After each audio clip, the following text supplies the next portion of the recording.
Hello and good evening, good morning, good afternoon, everyone.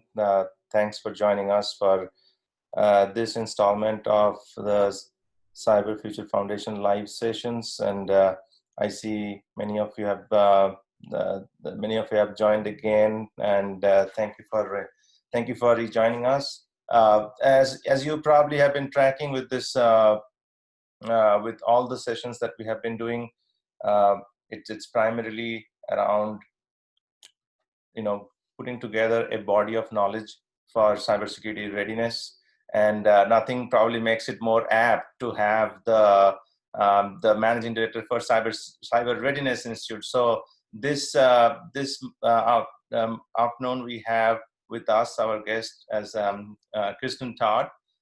She is the managing director for Cyber Readiness Institute, which actually is she has put together with a tremendous amount of experience that she brought on from her previous roles that she had, serving as the executive director of the Presidential Commission on Enhancing National Cybersecurity.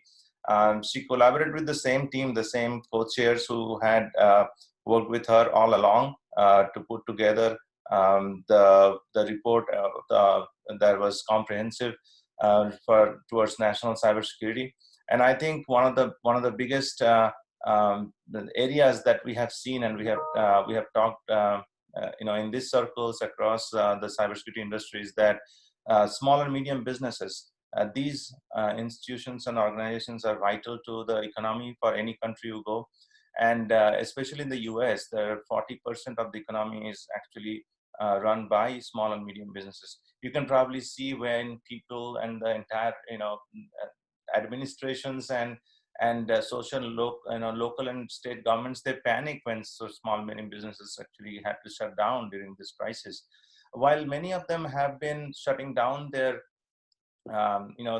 physical doors, they have been working virtually. They have been connected. They have been providing the essential services, and in many cases, the services that we couldn't live without on a day-to-day life, and through digital medium. Many of them have been equipped to do that. They have had it set up and quite organized, especially taking payments, taking orders, and the entire transaction that they do.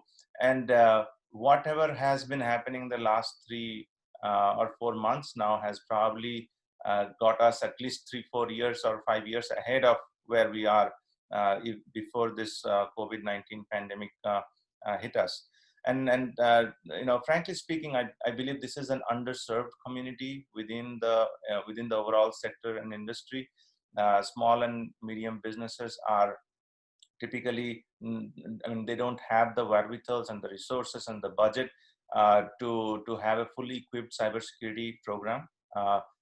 Even medium businesses cannot afford that. When they can afford, even if they find money, it's very hard to find talent and attract them. Of course, we work with many large organizations, and we know where we spend more time. So today I would like to shed light on that and on that specific topic, especially having Kiersten and her program and focus on small and medium businesses, trying to make a really scaled and attempt at a scaled impact on that particular sector. We spoke in preparation to this event about getting a toolkit and kind of an information package ready. And our goal is to make sure we make those impacts at scale and by numbers. So Kiersten, good morning again. Welcome to the live session, and great to have you. How about we start with a little bit of a background of the Cyber Readiness Institute, how it came along? Sure. Thank you so much, Valmiki. It's wonderful to be a part of this. And first, just want to continue to commend you on the work you're doing with the Cyber Future Foundation and with all of your efforts in cybersecurity. You are truly one of the leaders who is really trying to galvanize resources and thought leadership around the world. And so I appreciate all that you're doing, and it's a grassroots effort that you are extending beyond physical borders and doing a tremendous job. So thank you for your friends like you, right? We're all in it together. Yeah. So I guess just a quick background. I'm a recovering bureaucrat, so I spent time in the White House Drug Policy Office, domestic policy, and I got involved in cyber when I was working in the U.S. Senate before, during, and after 9/11, and ended up working on the legislation to create DHS. I actually ran a hearing for Senator Lieberman on September 12, 2001 on critical infrastructure protection, which turned quickly into a Homeland Security hearing, given what had happened the day before. And I was responsible for drafting the Bioterror Infrastructure Protection Research and Development Cybersecurity Directorates for DHS, and stayed through the passage. I spent time in California working for the governor's office, and then with a entity called Business Executives for National Security, which started to look at how private sector resources can help the government. And then to Good Harbor Consulting, where I really started focusing on cyber risk management. And I started my own company in 2011, and my first real initiative was working with the National Institute of Standards and Technology on the development of the voluntary cybersecurity framework, and was responsible for convening the plenary sessions, the workshops to solicit private sector input for that framework. And as a result of that, was then asked by President Obama and Secretary Pritzker to run President Obama's Commission on Enhancing National Cybersecurity in 2016. And the goal of that commission was to provide both a roadmap for the incoming administration and a transition document on cybersecurity, as well as to look at how government was organized. And when we were finishing up the commission, as you referenced a little bit, some of the commissioners and myself, specifically the CEO of MasterCard, Ajay Banga, the retired CEO of IBM, Sam Palmisano, and at the time, the head of R&D for Microsoft, Peter Lee, and then the CEO of Microsoft, Satya Nadella, and the CEO of PSP Partners, who was serving as U.S. Secretary of Commerce, Penny Pritzker. We came together to look at what are the issues that we could do more on. We were given 8 issues by President Obama, one of which was small business cybersecurity. And Ajay Banga came forward and said, we still don't do small business cybersecurity well. And while our recommendations were adequate, they certainly were not as comprehensive as they could have been. And the reason I think for this, certainly in 2016, but we see this now even more, is that for a long time, we've looked at small business cybersecurity as essentially a shrinking down of big business cybersecurity. And I'll make the analogy to pediatric medicine. I think for a long time, we assumed pediatric medicine was adult medicine that was just minimized for children. And actually, it's a completely distinct discipline. And while the end results for small business cybersecurity might be the same as big business, the actual methodology, the approach is very different. It's a distinct discipline for small business cybersecurity. And we came together to recognize we've got to do more to customize the tools and the resources for small businesses. And when you and I were talking about this session, I mentioned to you that when we were doing the NIST framework and developing that, we were all adamant, NIST, the government, that this was not about, the framework was not about the mom and pop pizza shop on the corner. It was about critical infrastructure. But fast forward 3 years, and Ajay Banga, the CEO of a credit card company that does obviously so much more, was saying it actually is about the mom and pop pizza shop on the corner because of the interdependencies now in this global digital economy. So we've got to help these small businesses that are connected to all of us in one way or the other to be more cyber secure and to invest in their cybersecurity so that we can invest in the security of global value chains.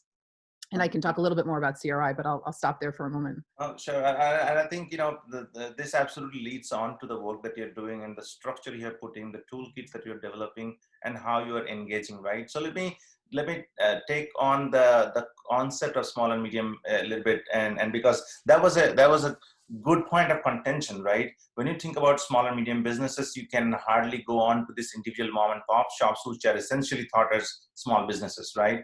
But if we look at the bigger organizations, I mean, the supply chains that are associated with large organizations, coming to this, we spoke about it. There are probably 3 types, right? One is the small and medium businesses, which form a part of the critical supply chain, which are essentially where probably the lens of the government is, right? We want to protect those small and medium businesses. And then comes the scale and the vast swath of small, medium businesses that are truly mom and pop shops. They are the ones who hold up the economy. And then the vast swath of cyber and technology industries, which are like, there are 2,000 startups probably coming up every year. in cybersecurity itself and think about the technological innovation that we have now. And that's, if not, hundreds of thousands, at least tens of thousands of small medium businesses, right? So let's talk a little bit about your Cyber Readiness Institute's program and how you look at it, and how do you dissect this, and who do you reach out to? Sure. And so the objective here was, how do we help small businesses? And one of the things that we hear a lot from small businesses is, please don't recommend something we need to pay for initially. It's, how do we get better at this and make sure that we're not vulnerable, but we don't have a lot of money to spend on this? I mean, if we think about it conceptually, cybersecurity has just become a line item in budgets within the last, decade and a half. So small businesses that are focused on one thing, that assimilation to this need, recognizing, of course, and small businesses for the most part do recognize that cybersecurity is critical to the mission of the organization. And so one of the things that we wanted to focus on was, how can we help them without asking them to spend a lot of money? And it's an easy question, because as you and I have talked about, really the core of cybersecurity is human behavior. And when we look at cybersecurity, the foundation is people. It's their education and awareness. And each individual employee needs to understand his or her responsibility and accountability for cybersecurity within an organization. And it doesn't require an engineering degree. It's a basic awareness around what he or she can do to be more cyber secure. And this idea that if you invest in your workforce, if you invest in human behavior, that can be a force multiplier for security. Human behavior can be your greatest vulnerability, or it can be one of your greatest assets. And so with that premise, what we determined was, we identified 4 issues that really focus on human behavior, but also get at like the 80% foundation for security. So specifically looking at passwords and authentication, software updates, USB use, and phishing. And these are all, if you look at those issues, an individual is responsible for each of those issues and for maintaining a certain level of security around those issues. So if we could create template policies for small businesses that they can then customize for the small business, we're doing our part and investing in creating a greater education for small businesses. So the program itself, the core component of the Cyber Readiness Institute is what we call the Cyber Readiness Program.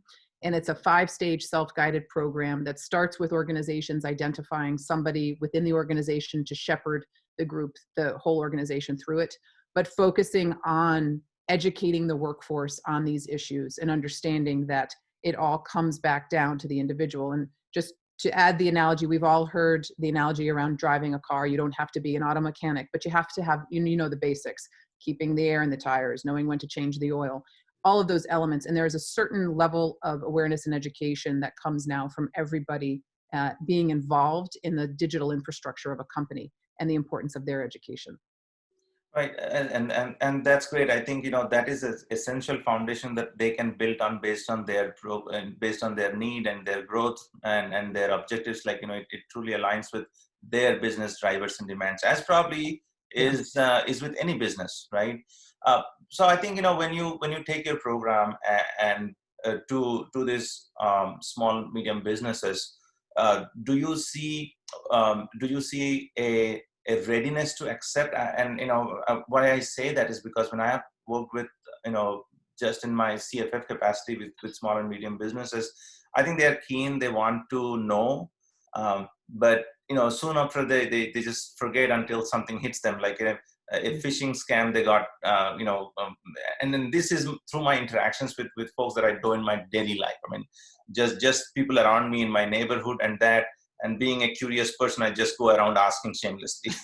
but what I have found out is that they get these PDFs or they get this information packages in kits, and then they quickly forget until some incident happens. Are you also approached when this kind of situations happen, or how is your interaction with the small businesses?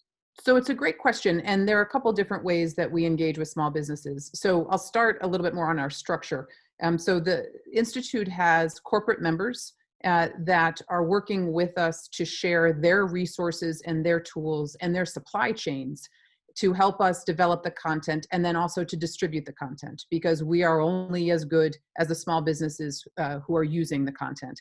So our members are big companies, and they've also introduced us to industry associations and organizations, and we call those our champions.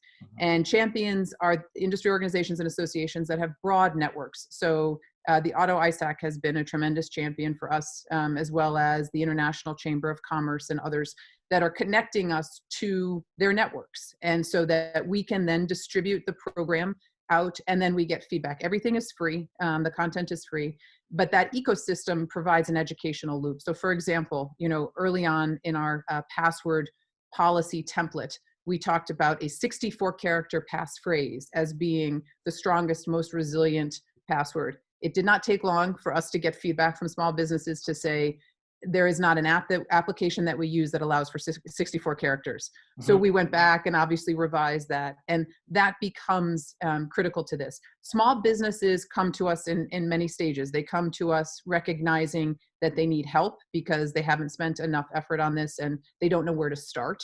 And so we do have a starter kit in addition to the program that is kind of a primer to say, here are some things you need to be thinking about.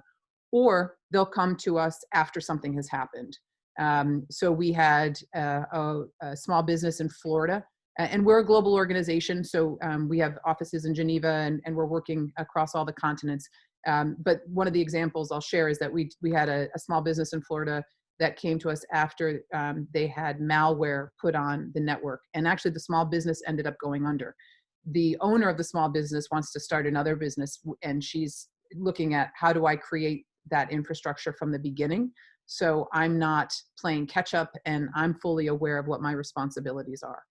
So we get small businesses come to us at different points in times, and that's, it helps us learn what the challenges are. Certainly with the pandemic, we've produced a series of remote working guides to help small businesses be secure from a remote work location and the things that they need to be thinking about. We did a ransomware playbook in partnership with the Department of Homeland Security and other elements. So trying to figure out where the needs are and hearing from the small businesses what their needs are. Well, I think I'll latch on to that example you just provided about this this lady from Florida, right, as a small business owner trying to restart from a more secure, being cyber ready. I wish that was something probably the big businesses could learn from as well. Sometimes we just repeat our mistakes. What are the things that probably you have seen from the Commission's findings? You have seen probably a vast majority of different different levels of cybersecurity requirements, readiness, challenges. Where do you see the small businesses learning from the big businesses as learning, where they don't have to reinvest, probably they just can learn? So I think a lot of times they're learning from where breaches are happening, and this recognition that even a big business is vulnerable at the individual level. And that creates a very powerful message to say it doesn't really matter what size you are, that you can have a true impact by educating your workforce in these places and helping them understand, everybody understanding what their role is. I think other lessons from big businesses can be some of the efficiencies that big businesses have in going to the cloud. Right. And so what we'll see oftentimes is small businesses breaking down and sequencing those efforts to understand where they can be more secure. And in general, collaboration. I mean, I think, the interesting element to ISACs and ISAOs is it's sector specific, and it is this partnership, and how can we learn from each other? How can we share threat data and all of that? And I think those have a real value. And what we're starting to see now, even more so with the interdependencies of the digital economy, is cross-sector sharing. Within the Department of Homeland Security, the launched National Risk Management Center in July of 2018, was focused on this cross-sector effort. And I think the more we can see that type of collaboration as well, so sector-specific information, but cross-sector, small businesses can really learn from a variety of different entities. And the only other point I'll make on this is, when we were working on the commission, one of the things that the White House shared with us early on, Michael Daniel, who was at the time the cybersecurity coordinator, and he and I have had a lot of conversations since then, was this recognition at that point that small businesses have more in common with small businesses across sectors than they do sometimes with the big businesses within their own sector. And I don't think any of those statements are absolute because but what it does show is that there is cross-sector size efforts where small businesses can learn from various stakeholders. Well, that's very interesting because, you know, when you go after sectors, typically they started with their own individual sectors and they learn to go cross sector as well, because when something goes, you know, after a business, any ransomware attack or DDoS attacks, you know, earlier on, they would just go across, you know, the size of the businesses, not just only a sector. Yeah. Did you have any question, like talking about the size, like when you compare small and medium, or to the larger businesses, do you ever get to, I mean, the question that why us? I mean, should we even care about cybersecurity? And recently, I think you had a article or a paper out about why is it more important now than ever before that small and medium businesses take cybersecurity seriously, right? Yeah, and I was asked a question by a journalist, which is, do you think that small businesses are not taking it seriously? Is that why they're not investing in it? Because last week, the Cyber Readiness Institute issued a survey that we conducted of small businesses. And it essentially said, to us, the big takeaway was that businesses of 10 employees or less were investing much less in cybersecurity than small businesses above 10 employees. And so the logical question that I was asked was, do you think they just don't care about it? And obviously, I don't know specifically what their reasoning was. But what I would assert is, I don't think that it's that they don't care about it. I think when you're dealing with a business of that size, you don't have a latitude to be working on a lot of different efforts. And so the calculation, particularly right now, because this was done in the pandemic as well as post-pandemic ideas, is where are you going to invest your money? One effort that we've talked about and have discussed thinking through is, can you provide incentives for small businesses to invest in cybersecurity? Whether you use the stimulus money and they get a grant for investing in cybersecurity, I think you're not seeing. I wouldn't make the assumption that small businesses don't care. I think it's where this can fit sometimes on their viability. I mean, I heard an analyst say, if you don't have a business, you don't need to worry about the employees. So it's, when we're in this stage of how do you keep your business viable, every business has to do their own calculation. But I think if you step away from the pandemic, we are seeing more small businesses with the awareness of what they need to be doing in cybersecurity. But then it's a question of, where do they start and how do they invest? Right, and I think that brings us to the point that there is definitely a certain level of overhead with all that you're helping with, right? You're taking a little bit of the initial overhead of thinking, planning, and organizing out. You're also giving them resources to get a start from. What I think and based the conversations that we have had that how can we make it easy for them to actually action on, right? Or something that they can, if you think about the larger organizations, right, they have been more successful where you give them a framework and they work on that framework according to their business. They build their own cybersecurity programs.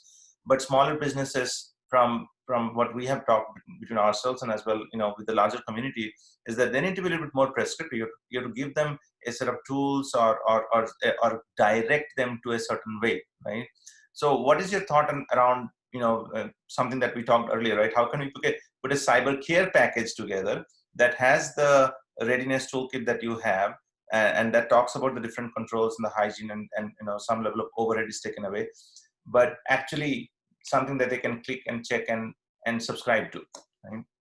Yeah, and you said a key word in all of this, which is how prescriptive can we be? And I think what we've heard from day one, we launched in July of 2017, but from day one, we've heard the more prescriptive, the better. And that's what we've tried to focus on with the Cyber Readiness Program, is really starting at square one and guiding individuals and then companies through each of the steps. And so to your point, a care package that looks at the key issues, the priorities, and helps to prioritize for small businesses what they need to be focusing on, and also where they can get the greatest ROI, and not just I don't mean just financial investment, but where they can get the biggest return for whatever they're investing, whether it's peace of mind, you'll say. What's that? Peace of mind. Yeah, well, exactly, because, it's a little bit of the old adage, which you don't have to outrun the bear, you just have to outrun the person next to you. I mean, a lot of cybersecurity is deterrence, it's risk management. And Mhm. so you've just got to there has to be a level of resilience and focus. I mean, obviously our objective is to not have anyone be too slow for the bear. You want to raise everybody's ability in cybersecurity. But the focus is you've got to prioritize this. And the other case that we try to make and get the data around is the business case for investing in cybersecurity. And one of the key elements that we focus on with the program is enforcing and encouraging small businesses to position themselves as being cyber secure and cyber ready as a means of becoming more attractive as a vendor, as a third-party supplier. So making the business case that actually a credentialed cybersecurity program that you have can differentiate you in a sea of other small businesses. One of my aspirations for the Institute itself is to have a credentialing around the program so that it gives more impact for small businesses who are using the program and can then say, I've spent the time, I've done this, therefore I'm a better candidate for you than an entity that hasn't done that. Yeah, no, I think that's absolutely kind of the next stage of evolution where you can actually make an impact. And that leads me to the next question that I have been itching to ask is, when do you think, or what do you think we need to do to make cybersecurity as something that we can take as an utility, right? I mean, as we take small businesses are, they have a budget for their water bill, their internet bill, and then their power bill, right? When the cybersecurity can get to that stage, or what do we need to do to get there? So I think it is about how you look at cybersecurity as part of critical infrastructure. And so recognizing that this does impact all of your functions, that it is something upon which you depend like other utilities.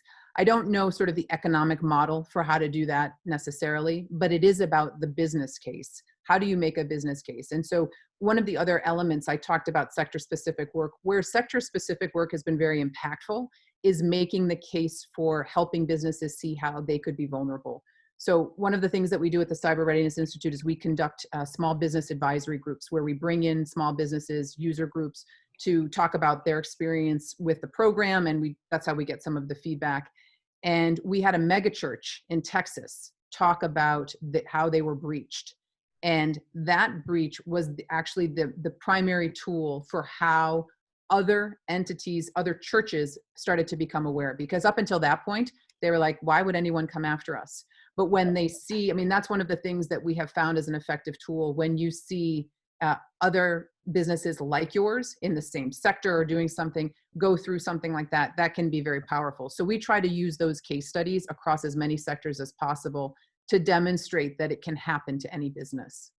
Yeah, and I think that brings us to the Q&A part, and then the first question was squarely planted on that area, right? And then this is a question from our friend Catherine Thompson from Canada, and it is around like they have nothing the hacker should want, right? Yeah. And until you see one of your peers getting totally devastated or out of business when a ransomware attack happens, or you just wired your money to someone in distress. Yeah. Maybe beloved one, or maybe out of generosity, but you're totally toasted, and there is no time to recover from them, right? So, any specific thoughts around international aspects of this? I mean, yeah, well, I'll make 2 points to that too, which is there has to be a sea change in thinking that gets every business, regardless of size, to be reminded that data is your most critical asset. Whatever you do, whatever your functionality is, the data that you have either about your product or your customers or your clients who you serve, that's what is most critical right now, because that information is so valuable to so many others. And for those businesses that don't think that they have important data, it's important to remember also where they intersect with other points in the supply chain. When we think supply chain, we often think very linearly, which is what is needed to produce my product.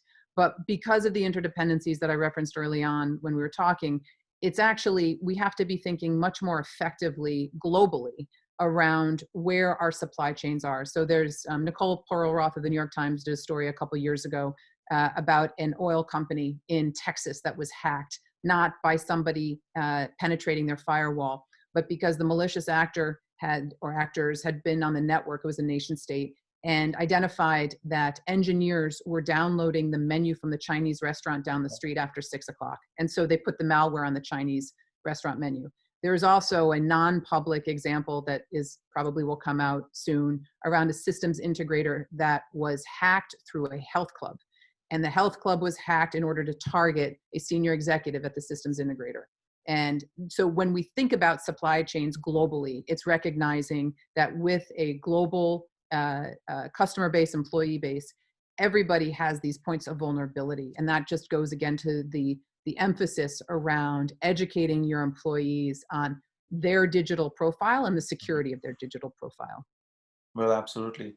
And you know, so let's come to the topic of our talk today. How do you think we can secure 1 million? How can we, make a start for that goal to secure 1 million businesses? So as you and I had spoken, our objective at CRI when we launched is we wanted to get 1 million small businesses using our program. Mm-hmm. And by doing that, we believe that we're getting 1 million small businesses to be more secure. And as I shared, it's a joint effort. No one entity can do this. And I talked to you about our membership, which are these companies, and then our champions. And we have over 70 champions globally with these broad networks. And so this is really about the networking of tools and resources. And one of the things that I've worked with other nonprofit efforts that are focused on this as well is how do we create more of a singular repository of information? Because small businesses, I mean, certainly if we just use the United States as an example, it would be difficult for them to find all the tools around small business security in one place in the US government. There is CISA with DHS, there is the SBA, there is NIST, all with valuable tools. But how can we bring all of these resources, not just government, but the nonprofit efforts and what these other companies are doing, and then what these industry associations are doing? So the way that we do this is by partnering and helping to streamline the process so we don't ask small businesses to have to do too much of the work to find the tools. We try to centralize that and then get the tools out as efficiently and effectively as we can. Oh, that's excellent. I think that's what we stand for. That's what our community stands for. And I think collaboration and making the effective use of resources and talent that we have all around is probably the best way to address a problem of this magnitude, right? So it's essentially really, really big, and we have to collectively come together. Any final thoughts, Kiersten, that you want to leave our audiences with? I think it's recognizing for small businesses and really every business that we have to focus on human behavior. That we are in a time now where at the end of the day, regardless of how much automation we have and artificial intelligence, that's all dependent upon the subjective judgment around the data, the integrity of the data that goes into it, around the choices that individuals are making. And we can invest in the education of every individual and help them understand their role. I think we go a long way globally to secure the digital economy and to secure our global society. Well, thank you. Very, very poignant thoughts, Kiersten.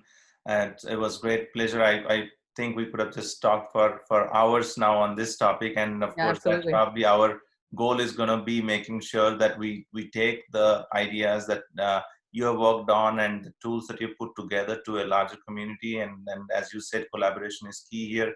And these particular sessions that we have been doing are, again, going to be resources that are going to be made available online. So hopefully this will reach the audience that you also aim for. Collectively, we can get those thoughts out. So thank you again.